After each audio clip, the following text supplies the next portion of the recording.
I'm Karen Cross, and I'm a British Jamaican, and I'm here to support the idea of keeping the monarchy, support the idea of keeping the Queen. The Queen is 95 years old this year. She celebrates her Platinum Jubilee, 70 years of throne. Come April 1st, there will be a lot of discussion, celebration going on. I applaud her effort at sending William and Kate to come down to Jamaica to see what's happening down here. I welcome them on behalf of the majority of Jamaicans that believe that we should keep the monarchy. The Queen is in most instances a figurehead. Her role is ceremonial.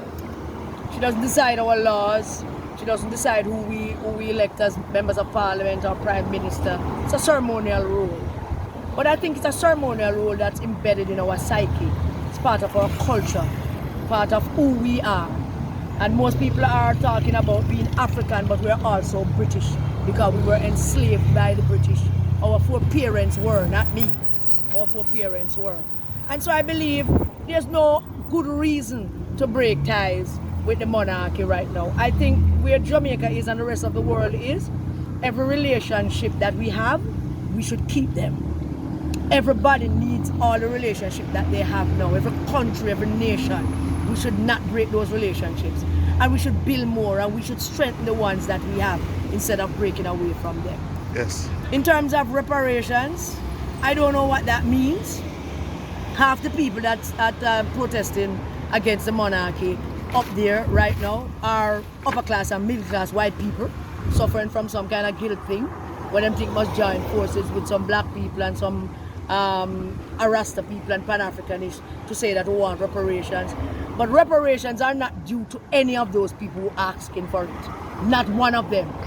Reparations are for the people who bled and died, the people who experienced the savagery of slavery. Those are the people that reparations for. And they're all dead.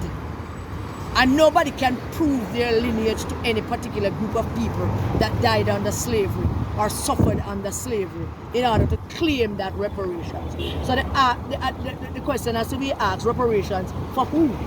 You know, so I don't support that whole reparations argument. Some of them have been disrespectful.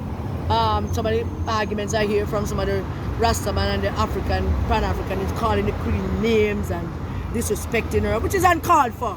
Because them come to stand up for something, them see my sign and them want to disrespect the Queen, and I will not stand for it.